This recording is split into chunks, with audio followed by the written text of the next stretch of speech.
And the first copy that comes up, that's at the actual game, because the first few listings might be the case and manual by itself.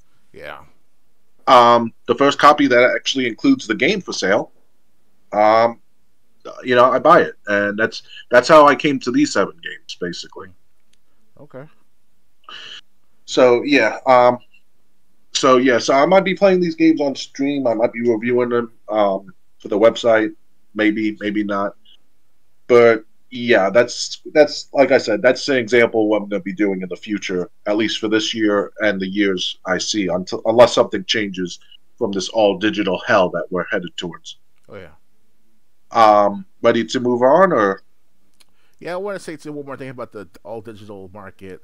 It's all sure, well good, very convenient to have this digital market, but you can't keep track of it as a customer because you have rights as a customer to keep track of what you buy and not buying, and they can use that against you in a court of law or some form of judicial consumer rights really matter because like I said with before they lied to my face over the phone saying that oh you deleted your Bayonetta game your Bayonetta movie whatever don't I bought it full price or on discount full price whatever for the permanently have it on the store or to buy it to download and watch so it's all it's all about matter of perspective timing and also memorization so if you have the stress levels for it go for it full eye care but if you don't like the old digital market, just stay with old games. You'll be fine for now. So yep. So yes. Also, I do one thing I forgot. I'm also putting myself on $80 one price limit per game. okay, Now you're probably wondering how I came to $81. I'll yeah, explain. A full price game is now $70. A Game Pass Core subscription is $11 a month. 70 plus 11 is $81. If a game costs more than $81, it's too expensive. So that's how I came to like my price limit. So anything over $81, it's just out of my price range. okay, So ready to move on? yeah, ready. All right. Next, hold on. Okay. The first official story. You can finally watch Luigi in action in Super Mario 64. Sort of. A resurfaced VHS tape seems to show off screen footage of Luigi's Super Mario 64 appearance. A video uploaded to a small Japanese YouTube account last month has become an important part of video game history. A seconds long section of the video appears to show the first ever known footage of Luigi in Super Mario 64. Wow. The 13 minute and 20-second mark of the video, which was uploaded to the Now in Game channel account on November 22nd, shows a brief look at a few monitors at Nintendo's booth from the 1995 Space World Convention in Japan. One of the monitors flashes to a room with checkerboard flooring, while a tall figure in a green shirt, green hat, and overall performs the Super Mario 64 spin jump and floats to the ground. We finally have a glimpse of what the early multiplayer mode for Super Mario 64 looked like. This is also the first time we have seen Luigi's Super Mario 64 model outside of the Nintendo League. Per VGC, the footage matches a 1995 interview with Nintendo head Shigeru Miyamoto in an official Japanese strategy guide which mentions Luigi as an intended second playable character in the interview. Miyamoto describes an area which closely resembles the stage seen on the monitor, specifically the room made of simple Lego-like blocks, where the two plumbers could run around in there, climb slopes, jump around, and more. The newly revealed video comes 3 years after a massive leak of internal Nintendo information showed Luigi's character model from Super Mario 64 for the first time.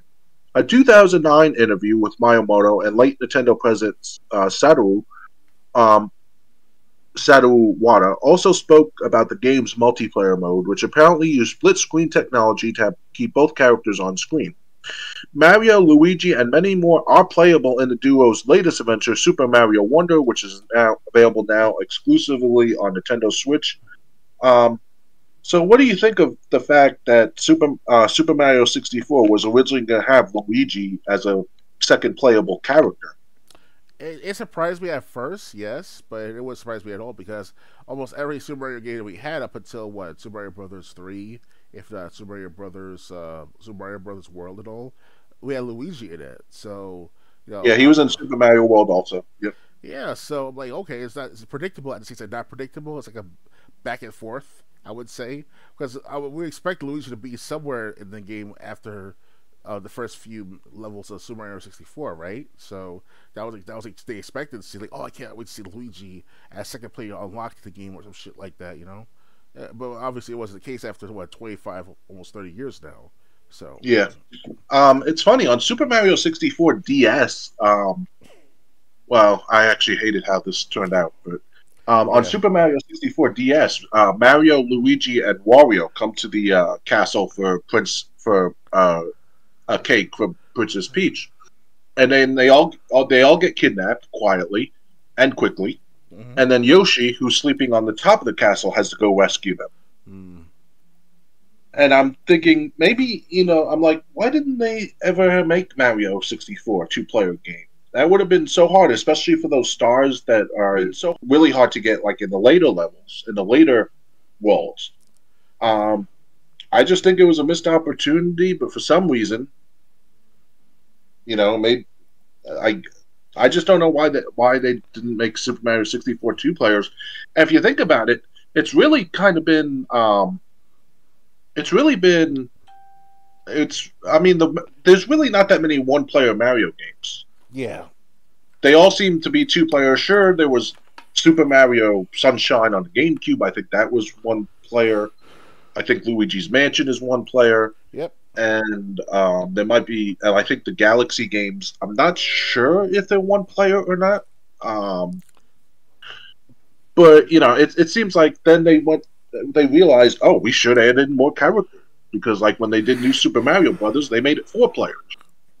So, yeah, it's kind of weird that that was Super Mario 64 was the first game where you didn't have a multiplayer that could work together. You didn't have Luigi in the game.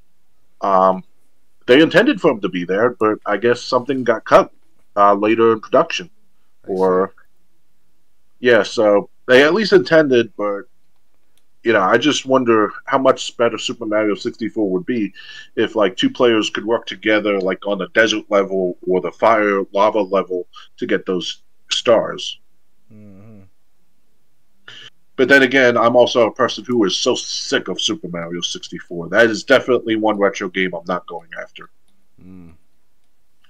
Because I've just played it so many times and never beat it, and it's just not something I want to play ever again.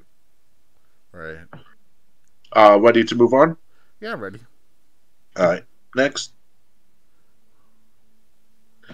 Activision Blizzard will pay $54 million to California after settling lawsuit. More than 2 years later, California's lawsuit against Activision Blizzard is over.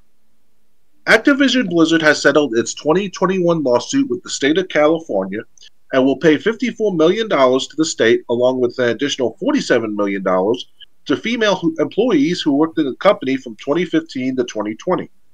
The 2021 lawsuit, filed by the state agency then known as the California Department of Fair Employment and Housing, and now known as the California Civil Rights Department, accused Activision Blizzard of fostering a frat boy workplace culture, rife with sexual harassment. Now, via the New York Times, Activision Blizzard and the California Civil Rights Department say in the settlement agreement that investigations into the company's culture did not turn up evidence of systemic or widespread sexual harassment. An investigation to Activision's board, including the company's CEO, Bobby Kotick, found no evidence of wrongdoing, according to the settlement agreement. A report by the Wall Street Journal in 2021 alleged Kotick hid knowledge of misconduct at the company. The report alleged he had made a death threat to a female assistant in 2006 and had personally intervened in a separate internal sexual harassment investigation at the company. Activision Blizzard had previously argued against the lawsuit, attributing it to irresponsible behavior from unaccountable state bureaucrats. In the wake of the lawsuit's allegations, Activision Blizzard announced steps it had taken to create a more accountable workplace. Those steps included an expansion and restructuring of the company's employee relations and ethics and compliance terms. It was also announced that more than 20 people involved in reports at Activision Blizzard had departed the company, with another 20 or so facing disciplinary action. Even Activision Blizzard's games were affected by the lawsuit, as Blizzard in particular sought to distance itself from implicated employees. In World of Warcraft, multiple references to the only Blizzard employees explicitly named in California's lawsuit were removed. Blizzard accidentally changed the name of the Overwatch character, originally named Jesse McCree, named after a former Blizzard employee who was fired following the California lawsuit. The lawsuit, in part, led to Microsoft acquiring Activision Blizzard, a deal that was finalized this year. The publisher behind Call of Duty and World of Warcraft saw its stock price significantly fall in the wake of the lawsuit accusations, leading to Microsoft's $69 billion acquisition. California's lawsuit led to employee walkouts at Activision Blizzard, the departure of Blizzard's then President 1, Alan Brack, and unionization efforts at multiple studios operating under the Activision Blizzard umbrella. Quality assurance testers at Raven Software and Blizzard Albany, formerly Vicarious Visions, both unionized in the wake of the lawsuit. Another studio acquired by Activision Blizzard in 2022, Proletariat, sought to unionize as well. Its union vote was later dropped, with workers accusing Proletariat CEO Seth Civic making a free and fair election impossible. Activision Blizzard has settled multiple other cases in recent years. In March 2022, Activision Blizzard settled a separate sexual harassment lawsuit with the Federal Equal Employment Opportunity Commission to the tune of $18 million. And in February 2023, paid $35 million in a settlement to the SEC, U.S. Securities and Exchange Commission, over accusations that the publisher failed to properly disclose information to investors.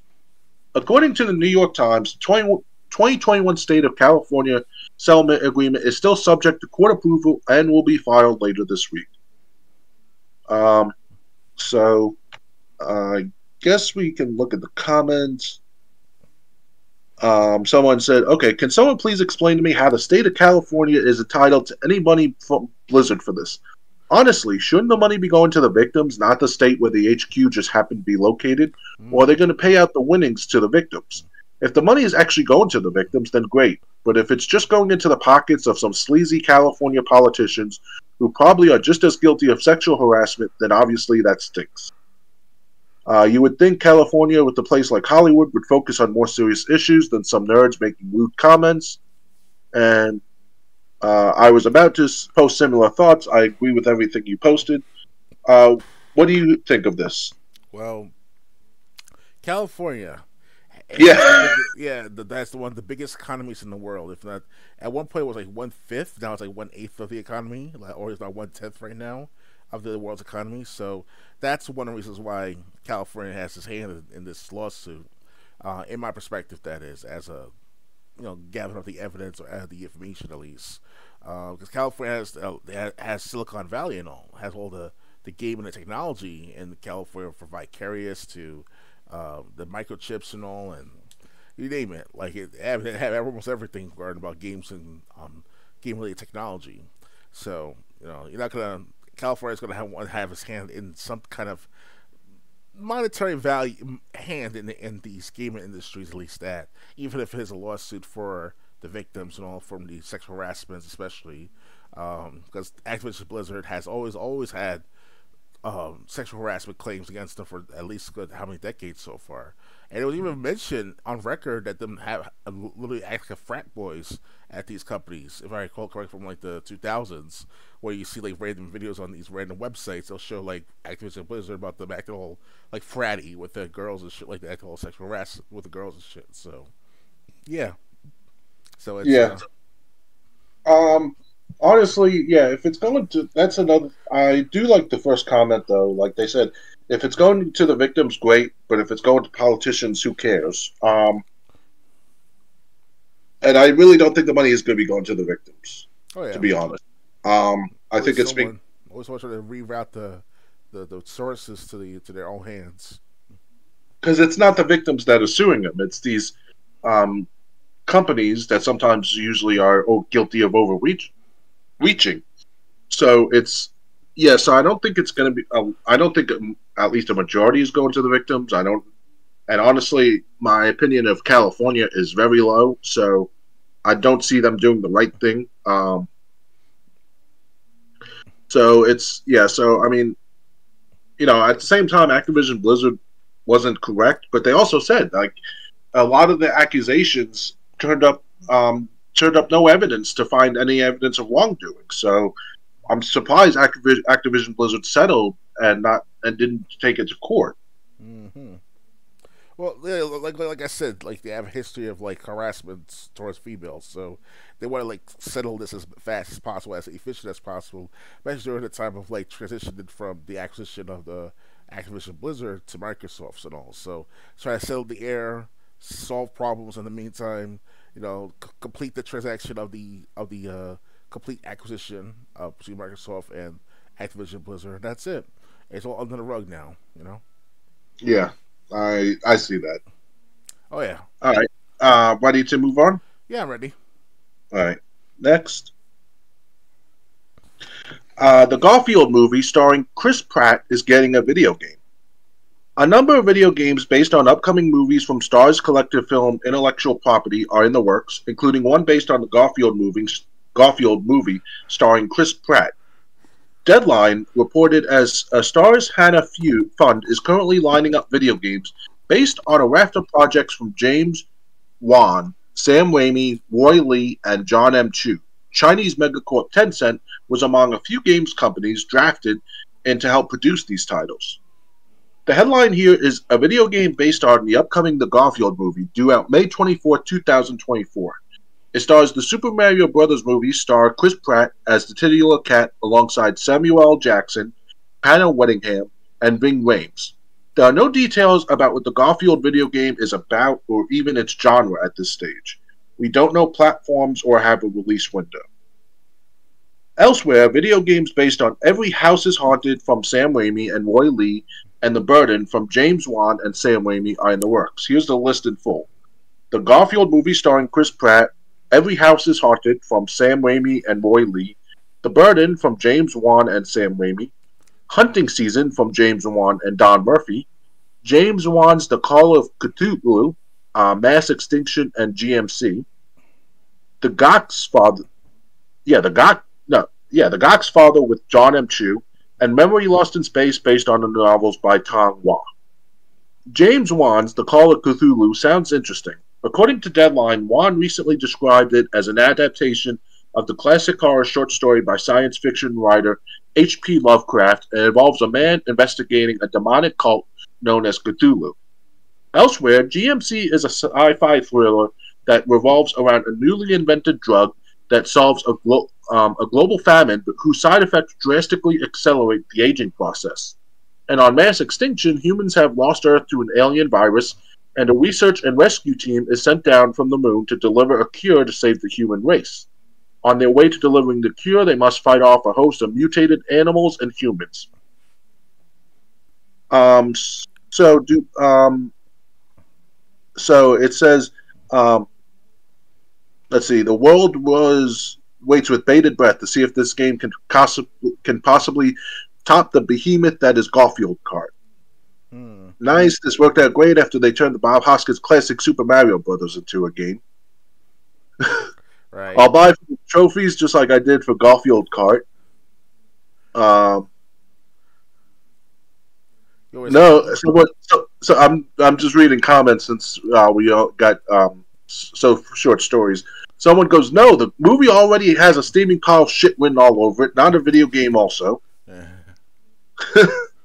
So what do you think of Chris Pratt in a Garfield video game?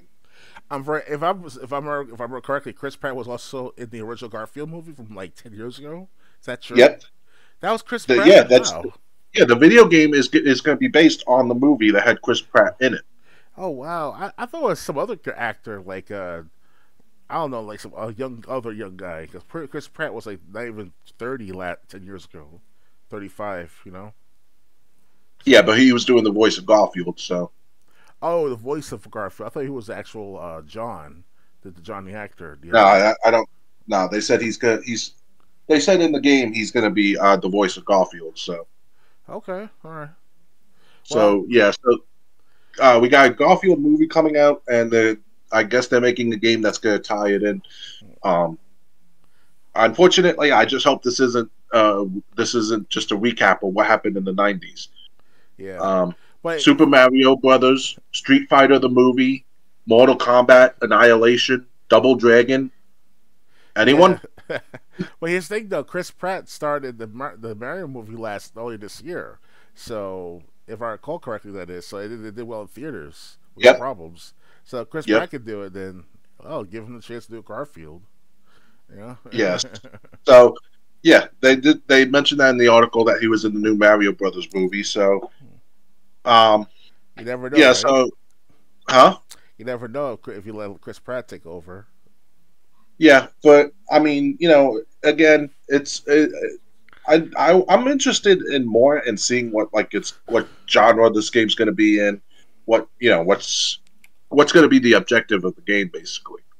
Yeah, that too. I forgot about that because the Garfield movie I saw it almost in the hospital 10 years ago, and it was all right to watch. It was watchable, kind of funny with them dancing with Odie and stuff like that. But other than that, after that, it's like okay, let's just watch the first time. That's about it. Yeah, it's not something you're going to go back to watch time and time again.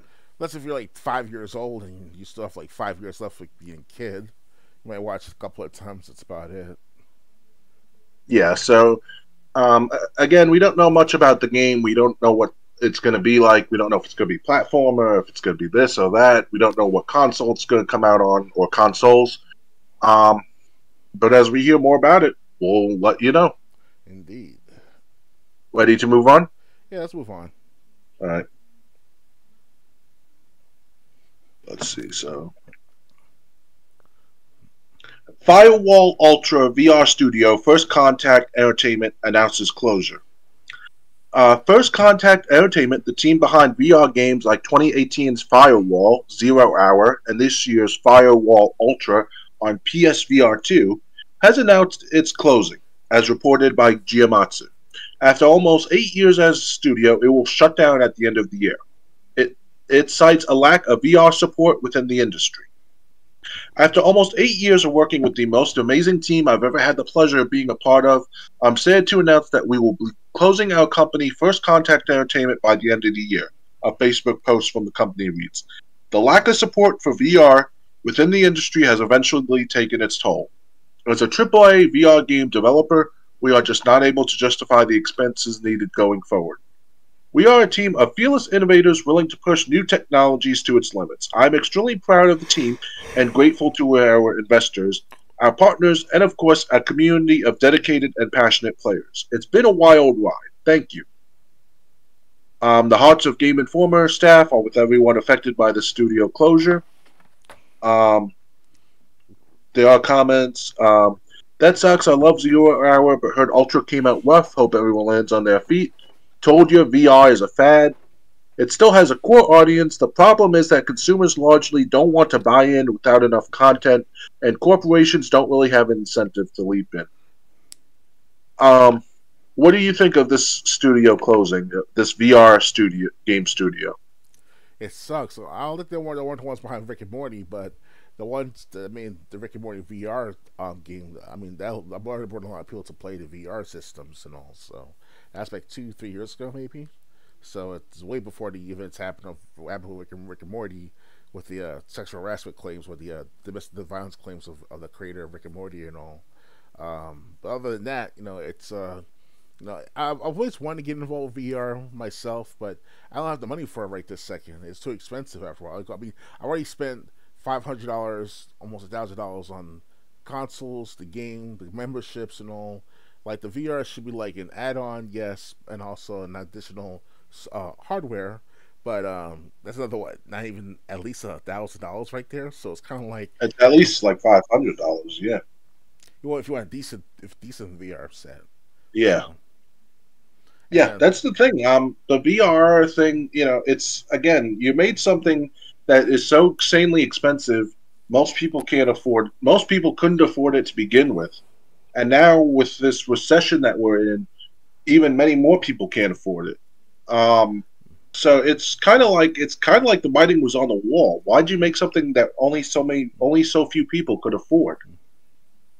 Mm-hmm. VR is a nice idea, it's a nice pipe dream, but at the same time, if the technology is so expensive that many people can't buy it, you're really your audience is a niche audience. I mean, not many people. I mean, it's hard. I mean, people somehow are able to afford, the $500 PS4 and Xbox Ones when it first came out and everything. But and then even during COVID when the PS5 and Xbox Series came out, but it's like at least another $500 on top of that, if not even more than that, for VR. Um, yeah, it's I just think it's something that so few people can afford. That's why there wasn't much support for it. Yeah, it really I mean, you sucks. make I mean, if we all had all that kind of money, maybe it would have gotten more, but even that'd be questionable.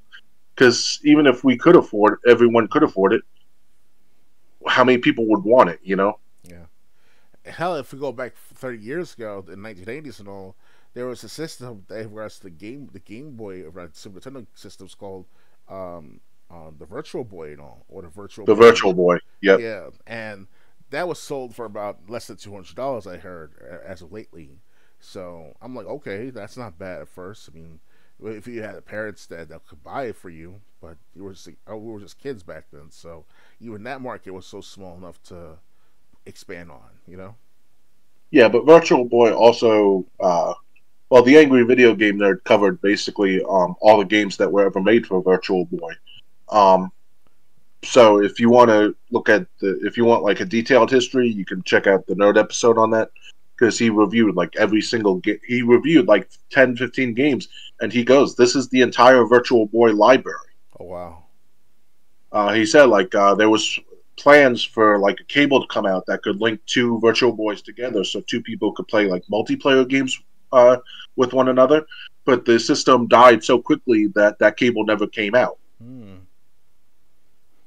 So yeah, so it's unfortunately, I think it's just people can't really afford VR. At least not many people can.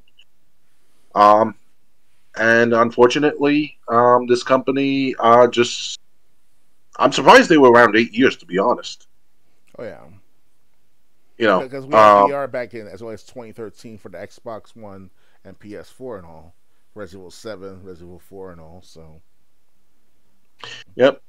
But unfortunately, hopefully those employees can find a new job. But I don't think VR.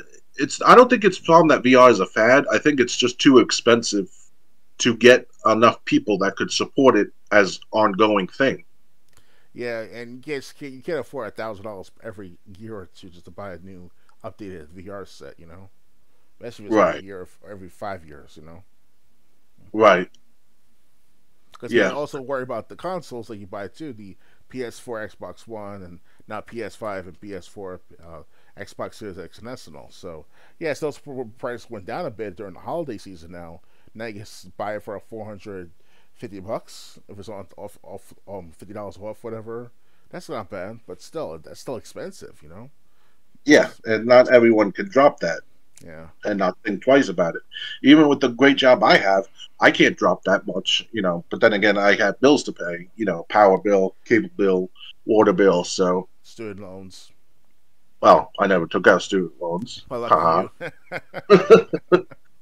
Student loans follow me. I will admit that. So yeah, now Yeah. I gotta spend at least 15 years to pay that off for my life. Yeah. I wonder with student loans, can't you just say screw it, I'm not paying these anymore and just let them do what they're gonna do? Well, here's the thing though. As a student loan, as a person who's low income and student loans and all, I can continuously forbear for the rest of my life if I really want to. But for the sake of like credit related matters, like credit score and all of that stuff, I gotta pay something into it in order to pay, get a higher credit score. Oh, okay. Because I was like 499 last year or early this year, and now I'm 553 because I've been paying off the student loans for the last couple of months now, and Yeah, also other bills yeah. too. So And if last time I checked, this was like 2007, 2008. Uh, your credit score is crap if it's like less under 650. Oh yeah. So like if you're under 650, your credit score is not good. Mm-hmm.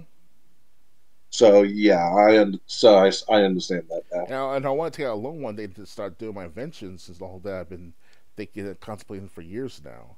And I don't want to say it publicly out loud, but let's just say that I have some ideas and thoughts that are very simple, but also it requires a lot of money to put into it by various companies. So it's you know Did you ever consider crowdfunding for these inventions? I don't have the resources for that stuff, and it's hard to keep up. I don't have the detailed product in front of me right now, so Oh, I have to use like companies like Invent Help in order to provide the physical manifestation of that product, and right. patents of it too. So Okay. they help you Invent Help to patent the product and also to solidify your project. Right. Probably over cost requires money like what $1,000 here, $5,000 there. Depends on what phase Yep. you're in. Okay. Ready to move on? Yeah, I'm ready. All right. Next, and these next two stories are going to be really interesting. Oh yeah. The first one: PlayStation isn't deleting Discovery shows after all. We appreciate your ongoing support and feedback. In a major change in course, PlayStation will no longer delete Discovery content from PlayStation users' libraries. The gaming giant had previously announced plans to remove Disney related content earlier this month. At the time, Sony said, due to our content licensing arrangements with content providers, you will no longer be able to watch any of your previously purchased Discovery content, and the content will be removed from your video library. It was a shocking moment that dealt a blow to those who prefer to purchase their entertainment digitally instead of physically. Discovery's offerings include the likes of Through the Wormhole with Morgan Freeman, Mythbusters, Tanked, and much more. I saw a haunting on there also. If Discovery content was being removed, what else was in danger? However, in an update to its website, PlayStation revealed that things have changed. At this time, there are no longer any plans to remove purchased Discovery content. Due to updated licensing arrangements, the Discovery content removal plan for December 31st, 2023 is no longer occurring, the statement says. We appreciate your ongoing support and feedback. As reported by Games Industry Biz, the updated licensing agreement refers to a new deal with Discovery owner Warner Brothers, which will allow users to access their purchased content for at least the next 30 months. Similar to other services, we do not own the licensing rights to TV movie content that was previously available for purchase on PlayStation Store, the company said. However, we've worked with Warner Brothers to update our licensing agreements, ensuring that consumers will be able to access their previously purchased content for at least the next 30 months. PlayStation users have been unable to purchase or rent movies and shows since 2021. I just want to go see what the comments are on this. Let's see. This isn't a solution, it's a stopgap. It's one thing to have a deal where, after a period of time, they no longer offer certain shows or movies for sale. That happens all the time. I purchase movies on Vudu that can no longer be purchased, but I'm still able to watch that movie whenever I want because I bought it before Vudu's license to sell it expired. It's another thing to entirely to negotiating deals where a company like Warner can remove purchased content from a customer's account. That's not a purchase. It's a long-term rental. The new contract just extends that long-term rental by 2.5 years. There needs to be litigation to protect customers from having the digital content stolen back from them. Oh yeah. Says Voodoo can do the same thing. You don't actually own anything on Voodoo either. They're just paying to have their content still watchable. If they let shows and movies disappear, their entire business model will crumble, but they're able to pull those purchases away from you at any given time legally. And says buying digital games is literally paying for long-term rentals. You're not paying for the games. You're paying for a license to use the games for as long as the publisher wants to let you. More like they didn't want to deal with the onslaught of lawsuits pulling up from this debacle. They're going to revise the terms and conditions fine print prior to 30-month expiration period to avoid any litigation in the future. Warner Brothers has always said they will continue to delete shows off other platforms, including Final Space, even if you have bought it on Amazon for tax cuts. There's nothing can do about it, and Disney says it's going to do the same thing. So, um, email Sony and ask them why my purchase Discovery shows are being deleted off Amazon and see what they say. There was multiple articles online about it if you need more info. This is on Warner Brothers, not Sony. Warner has been pulling shows from everywhere, even stuff people own. You go around pretending this is on Sony, but it's not. It's good to it won't be removed for now. Still ridiculous in 30 months. Users could be going through the same thing. Purchase digital goods need to be guaranteed. This is why you need to go physical. There's a lot more comments. I'm not going to read them all. Oh yeah, I think we get the point. Um, Honestly, I think it's on Sony because it's like Sony said, okay, we're going to delete these shows. We're going if you even if you purchase them, we're going to delete them. Then a lot of negative feedback came, and then Sony's like, "Hey, we got a new deal. 2.5 years. Your content's safe." mm. I think honestly, I think it's Sony was like, I think Sony didn't want to pay Warner Brothers or Discovery, and Warner Brothers Discovery was like, "Fine, you don't want to pay us. We want our content off. Even from your customers who bought it." And Sony. And Sony was willing to do that, and then all the negative feedback happens, and then all of a sudden Sony has a new deal with Discovery, just out of the blue. Imagine when experimented on the public at first, like whoever was the original plan was to delete everything off the Discovery store and all. Oh, now all of a sudden we changed our mind, guys. Sorry about that. We understand your perspective and all, you customers. It's like that South Park joke, like when you see like a person petting the panda. We're sorry. And, We're sorry. Panda.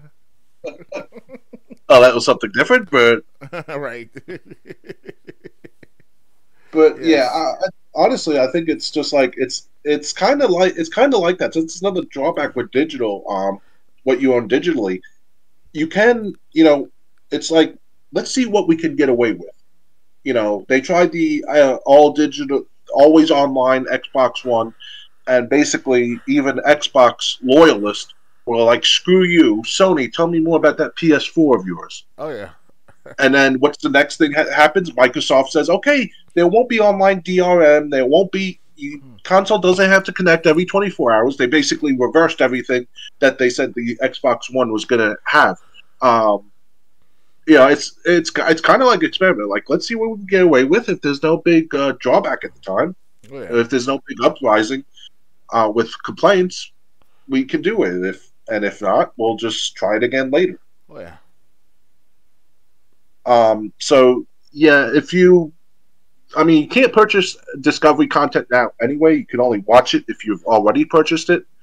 Which makes sense though, to have that kind of policy and also that format, because not every person who buys their content is going to watch it right away, let alone watch it within a matter of like minutes or not even days after buying the content. So they bought it because it was on sale, or because they want to get it out of the way. Make sure that they watch it with a family or friend on during the holiday season, and it's like the month is October at the time. You know what I'm saying? All that stuff going to go into play, and that's what we were doing with Bayonetta and all on the Xbox One I mentioned earlier in this podcast. Whereas like how can you just like delete something off of the screen or the library, and I paid, even if it is discounted, full price and all, and just gonna delete it off and not say it, and lie to my face. Oh, you deleted Dr. Games, So it's kind of stupid at first, But you gotta enforce the law. You gotta enforce your rights as a consumer, whether you like it or not. To do it, because obviously these companies are looking out for themselves for to save a few bucks at a time. So Yeah. So to comment on what Dr. Games 101 said, I bought Back to the Future, the complete trilogy, and the Tim Burton Batman collection on DVD. I still haven't opened them. But at least I got the DVDs. They're unopened. So like if my internet ever does go out, but my power's still on, I can watch those DVDs if I ever want. Or if I ever get the craving to watch Batman Returns, which I don't really remember that well, or the original Batman, which I've only seen clips of. I can watch them anytime. They're on DVD. Yeah, You know, the game, like the movie companies are gonna come into your door and be like, "Hey, why are our DVDs back?" You know, that's kind of right? fucked up. You know. Yeah, I'd like to see that. I'd like to see that happen because because there would be a big change the one time someone said we want our movies back, and they were greeted by a shotgun. Yeah, it'd be like some Gestapo style type of raid. You know, Yeah. like So all invading all parts of the United States within the last 10 years. You know. yeah. So I mean, yeah, I'd like to see that because that would not work out too well for the people trying to collect the movies back. Especially out in the Um. Midwest where there's a lot of guns in that area. Yeah. Yeah. So the people, You the state, love Sheriff. You try to discredit my DVDs for me. How could you, Sheriff? Now I'm gonna shoot you, Sheriff. Bam. yeah. So good luck trying. Good luck if that's. But I mean, that's the only way. That's the great thing about physical media. Unless the media gets destroyed, because you didn't take care of it, or it was in an environment like where moisture got to it and wrecked it, or Pressure if it's like, lost in a fire, or if it's like stolen. That's the only. Those are the only ways you can lose it. or pressure. Like I might see some cracks on the DVD from a pressurized area. Like if you get dust stacked towards DVDs on top of each other, or a heavy object underneath the object, you know, with a DVD, you know. Yeah, So yeah. So I mean, yeah. So I got a bunch of DVDs over from me. I still got my video cabinet, which is falling apart, which it still hey, holds. my So, armoire's falling apart too, my friend. So you're not the only one. well, no, it's just it's one of those old style video cabinets with like a key. But like I didn't when I moved down here, I didn't empty out the cabinet. I just um, I just had it taped shut. So like when I tried moving the video cabinet, it like started to fall apart. So it's like, well, it's Mm, I'm not gonna touch it until I'm ready to get rid of it. But at the same, then I'm gonna need something else for all my DVDs. So it's like yeah, I just understand. leaving it alone. Definitely. But I also got like on my bed, I have the VHS tape of Liar Liar. I can, I think my VCR DVD combo. I think the VCR player still works. I just need to clean the heads. I have the VHS tape head cleaner. Um, That's good. At least got something to clean them with. yeah, so you're just supposed to run that tape, and then it's supposed to clean it on its own. I if I want to play, I can check out that video. I can, so like I can watch Liar Liar on VHS tape anytime I want. I can with Jim Carrey. I can watch, um, I can watch. I got like RV, because I'm keeping the movies that my mom had that I'm interested in and Yeah. selling what I don't care about. Mm-hmm. Um, yeah, so those movies I can watch anytime I want as long as they still work, and no company can take that away unless they want to deal with the gun in their rooms. Mm-hmm. Um, Ready to move on to the last topic for tonight? Yeah, let's do that. All right,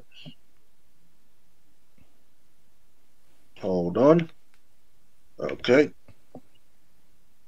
next and last, Suicide Squad. Kill the Justice League's Poison Ivy will be very, very different. New video reveals a radically different take on an iconic DC villain. Following a series of leaks that appeared earlier this week, Rocksteady has confirmed that Poison Ivy will indeed be returning in Suicide Squad Kill the Justice League. What's more, it seems as if she will be a very different character from the one fans have come to know. Spoiler warning. This story contains spoilers for Suicide Squad Kill the Justice League story. In a new video released today, as part of Suicide Squad's Insider series, Rocksteady took the time to detail its customization and combat playstyles via characters like Toyman and Penguin. But Poison Ivy is the centerpiece, with the video also providing a lengthy look at a mission she stars in. In Suicide Squad Kill the Justice League, Poison Ivy is a precocious toddler with terrifying genetic engineering powers who is skilled at creating biological toxins that can aid players applying elemental afflictions to their melee weapons and grenades. The video showcases this new version of Poison Ivy, as well as Harley Quinn's reaction to the changes wrought on her longtime girlfriend. Mm. Why is Poison Ivy so different? It all goes back to 2015's Arkham Knight, where she died quite convincingly. For fans who have paid close attention to Arkham Knight, they'll remember that when Poison Ivy died, she had left behind a little sprout, a Rocksteady developer explains in the video. And in this game, they discover that the sprouting has been cared for by people who have their own motivations for doing so, but in the chaos of Metropolis, she's escaped. The video shows the Suicide Squad tracking Poison Ivy and eventually discovering her alongside a giant mutant flower. It goes on to show another round of extended gameplay emphasizing the group's various traversal options. As you might expect, the new version of Poison Ivy has sparked considerable discourse among fans who aren't sure what to make of her new look. Some are describing the design as horrifying, while others are just wondering why she's a kid. One way or another, her new look is a major departure for an iconic DC villain, one who is arguably an essential part of the Suicide Squad landscape given her long-term love affair with Harley Quinn. Poison Ivy's relationship with Harley Quinn has been featured in many pieces of Batman media dating back to the animated series, and is a big part of the appeal of the Max animated series, and the spoilers. In the meantime, work continues apace on Suicide Squad Kill the Justice League, which has been delayed multiple times at this point. Just yesterday, the Epic Game Store version was delayed into March 2024. Rocksteady has continued to do its best to drum up excitement for the long in-development project, releasing numerous trailers and insider videos. It also confirmed that Suicide Squad will be getting an offline mode after release. We'll be able to see how Suicide Squad Kill the Justice League turns out for ourselves when it releases on February 2nd on PS5, Xbox, and Steam. For more, check out how to play every Batman game in order. Okay, so I'm going to look up comments on this too. I am not as bothered by this as I am the look of the gameplay. I was excited for this game even after the outcry over it being a live service game. But as more and more is revealed, I am becoming less so. I think it could be a good game. I only played a small part of it in closed alpha, but it was fun and unique, mindless fun like Sunset Overdrive. I could see myself playing it for a long time, even though I don't play looter games. But because an endless Sunset Overdrive was something I always wanted, yeah, because that's what everyone wants. A well-known character to appear in yet another game show movie completely different from the source. Imagine thinking comic book characters are stagnant and never change. After looking at the spoilers, I'm out. Kevin Conroy deserved a better send-off than this. He got Joel. The game isn't a send-off to him. They're obviously not going to remake the whole game because one of the actors died after the fact. Everyone loves Harley and Ivy being together, so of course the best decision is to make Ivy a kid and have it be super awkward between them. The original Ivy died in the game world, so this is the continuation of her sprout. I don't see anything wrong with it, but of course the internet is never a happy camper. Yeah. Maps out in full force. Regardless of the, and this is the last one I'll read, comment. Regardless of the red flags and bad omens this game constantly projects, people will still line up and purchase this game. Putting money into this abomination of a game is why studios constantly keep making questionable decisions with their games. Why? Because they know they have your money.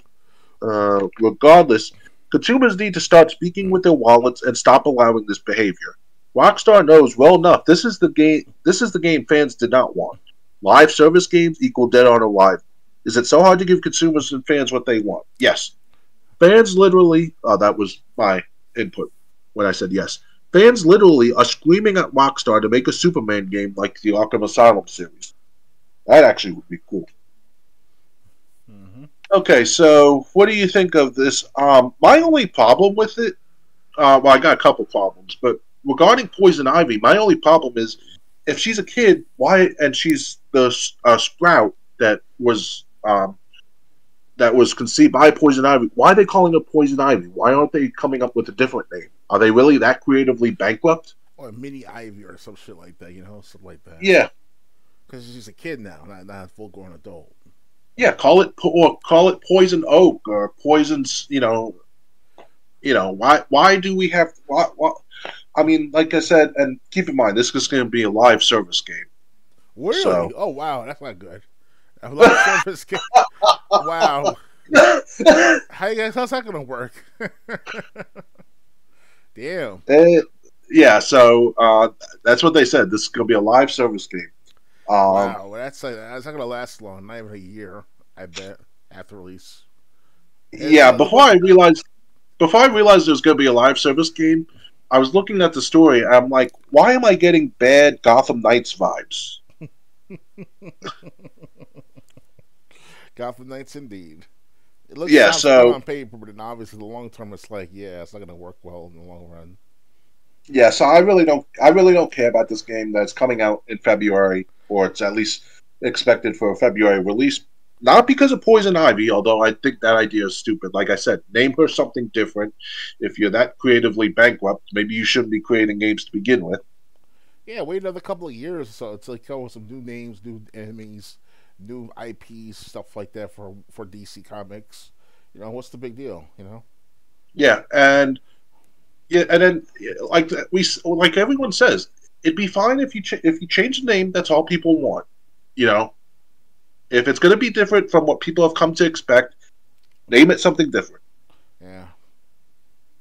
I don't know. I don't know, Triple J. It just seems that like DC and Marvel, they're not. I mean, of course, with Marvel, they fucked up on the Avengers back in Yep. 2020 and all because it had potential to be a good game if it was just a regular video game, like no live service updates at all. It would just be a simple, straight out copy of a game. No problem. But when it turned to live service, it's shit. It goes to shit within a matter of months, not even. You know. Yeah. Exactly. This isn't like Apex Legends or Fortnite. Like those games could be live service no matter what for next God knows how many years because based on Apex Legends, they mentioned in the news that they're gonna have story sequences for the next 20 years, if not 10 years into the game, meaning that Seer is in his 20s, so he'll be in his 40s in the next 10, 20 years, and so on and so forth. Like these are actual um, stories that they mentioned they're gonna plan ahead all well and good because they niche the audience to the into that gameplay like myself. More power to Apex and Respawn and all, but Suicide Squad killed the Justice League and with Poison Ivy and all. It's like, yeah, I mean, don't okay. Maybe they could bring back Poison Ivy somehow, some way because the Poison Ivy we remember from the Batman animated series Triple J, that was Poison Ivy that we remember from when we were kids. But then I'm starting the newest Poison Ivy where it's all like she's all green and shit. Well, that's the newest Poison Ivy I'm seeing. I'm like, what is this about? So they can incorporate somehow, some way with that kind of Poison Ivy into Justice League game of Suicide Squad mentioned that coming out next year. So if they can put that together, more power to them. So Yeah, but the thing is, I mean, okay, this is supposed to be the new Poison Ivy because you want anything to fail, just put new in front of it.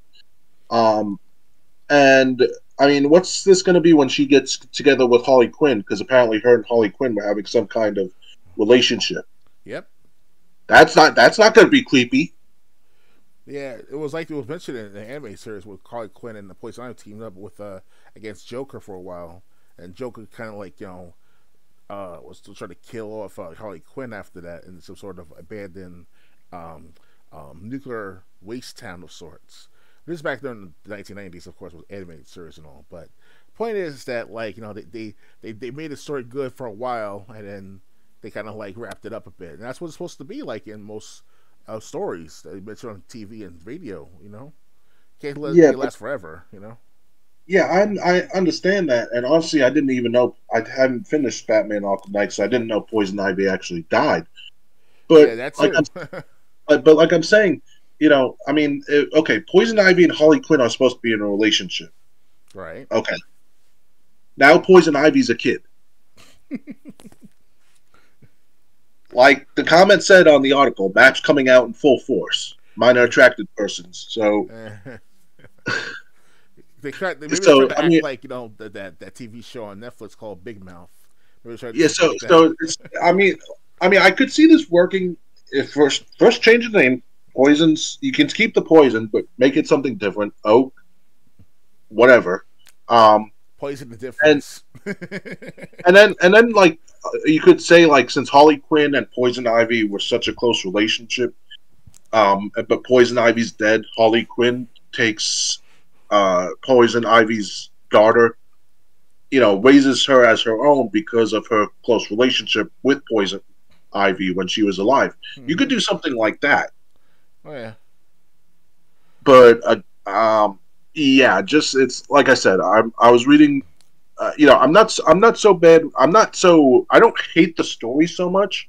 I just hate that they have to bring Poison Ivy back as a kid, And it didn't make and sense at first. it's instead of making her a Poison Ivy's daughter Oh, or a descendant of Poison Ivy, and yeah, shit then like that. saying and then she just joins the Suicide Squad because Harley Quinn and Poison Ivy were so close. Oh yeah. That you could have done, but Or they, again, or what they should what do have I done. expect? What Yeah. do I expect from writers that are creatively bankrupt? Yeah. What they should have done back in 2016 when the original Suicide Squad came out with Will Smith and all, and the Harley Quinn at the time. Now that's Harley Quinn I would keep onto the movie DC universe for another like 5 or 10 years, But they fucked up after um, that that that Harley Quinn movie came out, the Birds of Prey and all. Like it was okay to watch, don't get me wrong, but the story, the fight sequences, it was like okay. I mean, so I mean, are they trying to connect the video games with the movie sequence, or is it separate? Do you know by any chance, Triple J? No. Okay, but if they're trying to combine those two somehow, some way together, the movie and the video game lore and all of DC Comics, that'd be great. But obviously, you have to be a hardcore fan in order to understand for the next 25, 30 years since the 1990s what they're trying to do. Because back in the 90s, they were trying to recreate the stories of some of these DC and Marvel characters and all, especially with Superman and stuff like that, because they weren't doing so well in the 90s either. So it was decline since the late 2010s or early 2010s, and before then it was like the sign of the times of it declining. So Yeah. So I mean, yeah. So I'm just I'm checked out of this game. Um, oh yeah, definitely. I'll buy it. What I'll do is I can rent it if it's on, or what's it called, like get it for like a discount of like $5, $10 on sale. That's about it, and I'll yeah, buy but it. by the time it's cheap, that's cheap. The servers will be done, probably be shut down, and then it's gonna be a coaster, Yeah, or at best like a base game. right? I So hope it's a base yes, game. so this is Suicide Squad Kill the Justice League. They did bring up one other thing I want to talk about before we end things tonight. They said they should create I think this was a comment. They should create the Superman games like the Batman Arkham Asylum series. Oh yeah, That would be interesting. Create Superman, create an open world, however big or small it has to be, and create a good game. yeah. Because I have, Because the Superman games, I really can't name anything that's really good. I mean, I can't I mention think maybe 64 game. well, that's yeah, that's if you want to name the creme de la crap, Superman 64 definitely fits. Um, some people are calling it like on Watch Mojo. Some people are rating it like the worst N64 game of all time. Oh yeah. Um, It looked good on paper at first, but then when you start playing it, it's like wow, that's weird. I played the Death and Return of Superman on Super Nintendo through an emulator. That was good. Tough. It's impossible. I couldn't beat the second level without cheats, but with cheats, I did play through the whole game, and that had a good story. So, Yeah. and um, that's the only super. I know there's like a Superman Returns like on PlayStation 2. I never played it though. Yeah, that Um, that movie was all right to watch. It's supposed to start out to be the beginning of the Superman lore, but for the 2000s that is. But they fucked it up, and now it started with Superman being a Steel in 2013, 2014. yeah, and then they had Superman on Nintendo, which was they were trying, I guess. Yep. Although the second mission in the game, which you can see from the Angry Video Game Nerds video, the second mission in the game was find out why stocks are crashing. And it's funny too. I don't know what they're trying to do. They're trying to combine the audiences between the gaming world and the movie world. It's like you gotta stick with like one or the other audience. Like you gotta separate the two, or find something to intercorrelate with each other to make sure people are still up to date with the gaming lore. But obviously Yeah, they didn't do so well with that for the last 20 years now, with both DC and Marvel. So but the thing is, I just don't understand. Like, why is it so hard to make a good Superman game? because Superman I is mean, always awesome. He's always awesome. so I mean, Yeah, so I mean, this is. But anyway, back to.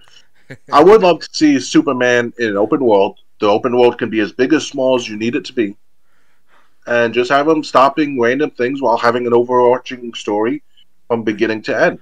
You know, like the Spider-Man games, for example. Oh yeah. You can either continue the story or you can stop the random assault on the street um, as you're web slinging through New York City. Hmm. So, I mean, you know, but for some reason we can't get a good Superman game. Um, but like I said, I would love them to create something like the Arkham series for Superman, but they'd probably mess it up. Yeah, I still Um, haven't got a chance to play the Arkham, the original Arkham game for the Arkham series yet. It's been like how many years I bought those copies, Arkham City and Arkham Asylum, and I got just to play. I'm not even after 2 hours of it. That's it. So Not even. yeah, I did record an event many years ago on my older Yeah, you gaming did one channels. recording. That's it. You never went back to it. Yeah, I like the disk space most likely on my Xbox. So Apex Legends. yes, Apex Legends. Well, yes, I will bet that. Yeah. Also, too, my equipment is not working well with my recordings, so I can't do as much Oh, for the that last several sucks. weeks. I thought I could fix it by now, but I guess not. I need to get a new HDMI cable, and I believe also need to get a new another like power cord, most likely. I'm not sure yet. So yeah. Actually, there is. I don't know if this will work for most systems. I don't know if this will work. I'm guessing your laptop has to be within this, or a computer has to be within a certain distance of the Xbox. But you can play the Xbox One remotely on your computer. Yes, I can. You're right. I think it's not Xbox Console Companion anymore, though. I think it's just called Xbox on Windows. I could do that if I Uh, really want to put my mind to it, but it's only for a select few yeah, games, though. yeah. So it's Xbox. It's just called Xbox, but that's ever since like Console Companion has shut down or been stopped being supported. The new app is just called Xbox. Just start that, and that's how I've been. Anything that I played on Xbox One that I've streamed on Twitch or put on YouTube, that's how what I've been using to record gameplay. So you know, that's just saying that might be a possibility if you do want to get back to recording videos Oh or yeah, I can record my streams. yeah, I can record my computer screen with no problems if I fix it up properly. But when it comes down to the game capture card of my Xbox or other systems and all, I think it's the HDMI cables are given out as well as my HDMI also my capture card given out too. I've had that capture card for about over 5 years now. It's been getting new Yeah. equipment altogether. So Well, like I said, if it's a capture card problem, that's going to be one thing. But like I said, remote. If you can record off your computer screen, um, you can play with the Xbox app. Just play Xbox One right on your laptop, or well, right on your computer. I keep saying laptop because that's what I use. Um, but just oh play yeah. Xbox One right on your computer and like have OBS recorded if you can get OBS working again, Yeah, I can do or audio stream it. yeah, I can do audio commentary instead of video commentary, so it's no problem. Yeah, so it's kind of like yeah, you would need OBS like for audio commentary, yeah, unless you just wanted to record the gameplay and add in commentary later, which would be better for a YouTube video. Hmm. But like you can do that. Um, but yeah, so back just to put a final note on Suicide Squad: Kill the Justice League. Like many modern games, I'm tapping out. I don't care. Yes, indeed. Okay, unfortunately, we knew this was going to be a short episode, but that's the end of Let's Discuss the 88th episode of the Let's Discuss Gaming podcast. Like I said, for at least the last week, news has been non existent in the gaming world because of the holidays. So that's probably why that's why we didn't have too many stories. The next episode of the Let's Discuss Gaming podcast, the first episode of 2024, will be on January 13th. We're going to try to start at 9 p.m. Eastern. Dr. Games 101, do you have anything planned for Sunday or Monday? Like I said to you guys earlier with Triple J and all that, I'm having trouble with my OBS studio slash connectors with my equipment and all.